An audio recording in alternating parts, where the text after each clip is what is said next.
திமுக கூட்டணிக்கு புதிய கட்சிகள் வருகிறதோ இல்லையோ புதிய வாக்காளர்கள் திமுக பக்கம் வருகிறார்கள் என்று முதலமைச்சர் மு.க.ஸ்டாலின் தெரிவித்துள்ளார்.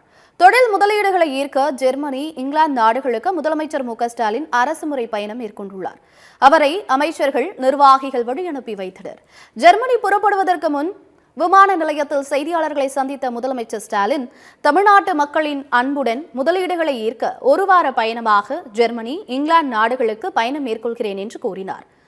திராவிட மாடல் ஆட்சியில் 10.62 லட்சம் கோடிக்கு முதலீடுகள் ஈர்க்கப்பட்டு 922 புரிந்துணர்வு ஒப்பந்தங்கள் போடப்பட்டுள்ளன என்றும், முதலீடுகள் மூலம் 32,81,000 பேருக்கு வேலைவாய்ப்பு கிடைத்துள்ளது எனவும் தெரிவித்தார். எடப்பாடி பழனிசாமியின் வெளிநாட்டு பயணங்கள் எப்படி இருந்ததோ தன்னுடைய வெளிநாட்டு பயணங்களும் அப்படியே இருக்கும் என்று நினைத்து எடப்பாடி பழனிசாமி பேசுகிறார் என்று கூறிய முதலமைச்சர் ஸ்டாலின், ஆனால் நாங்கள் போடும் ஒப்பந்தங்கள் செயல்பாட்டுக்கு வந்துள்ளன என்று பதிலடி கொடுத்தார். ஜெர்மனி, இங்கிலாந்து ஆகிய நாடுகளுக்கு நான் புறப்பட்டு செல்கிறேன்.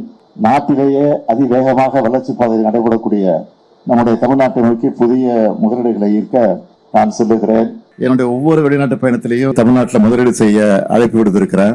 இதுவரைக்கும் 30,037 நபர்களுக்கு வேலைவாய்ப்புகளை உறுதி செய்யக்கூடிய 36 புரிந்துணர்வு ஒப்பந்தங்கள் மேற்கொள்ளப்பட்டு 18,498 கோடி ரூபாய்க்கான முதலீடுகளை தமிழ்நாட்டுக்கு வந்திருக்கு.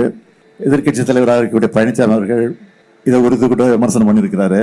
பழனிசாமியை பொறுத்த வரைக்கும் தன்னுடைய பயணங்கள் எப்படி இருந்துச்சோ அப்படித்தான் இந்த பயணங்கள் இருக்கும்னு நினைக்கிறாரு. ஆனா நான் கையெழுத்து போடக்கூடிய அளவுக்கு அனைத்து ஒப்பந்தங்களும் நடைமுறைக்கு வந்திருக்கு. தொடர்ந்து பேசிய முதலமைச்சர் ஸ்டாலின், திமுக கூட்டணிக்கு புதிய கட்சிகள் வருகிறதோ இல்லையோ புதிய வாக்காளர்கள் திமுக பக்கம் வருகிறார்கள் என்பதுதான் உண்மை என்றார். யார் எப்படிப்பட்ட சதி செய்தாலும் அதனை முறியடிக்கும் வல்லமை தமிழ்நாட்டு மக்களுக்கு உண்டு என்று கூறிய முதலமைச்சர், ஏன் பீகார் மாநிலத்திலும் தேர்தல் ஆணையம் நினைத்தது நடக்காது என்று கூறினார். அங்கேயும் மக்களை எழுச்சி பெற வைக்க தேர்தல் ஆணையம் உதவி இருக்கிறது என்பதே உண்மை என்று தெரிவித்தார். விஜய் வருகை குறித்த கேள்விக்கு பதில் சொல்ல வேண்டிய அவசியம் இல்லை என முதலமைச்சர் ஸ்டாலின் காட்டமாக தெரிவித்தார். புதிய கட்சிகள் வருவதோ வரவில்லையோ புதிய வாக்காளர்கள் திமுக பக்கம் வந்து கொண்டிருக்கிறார்கள். அதான் உண்மை.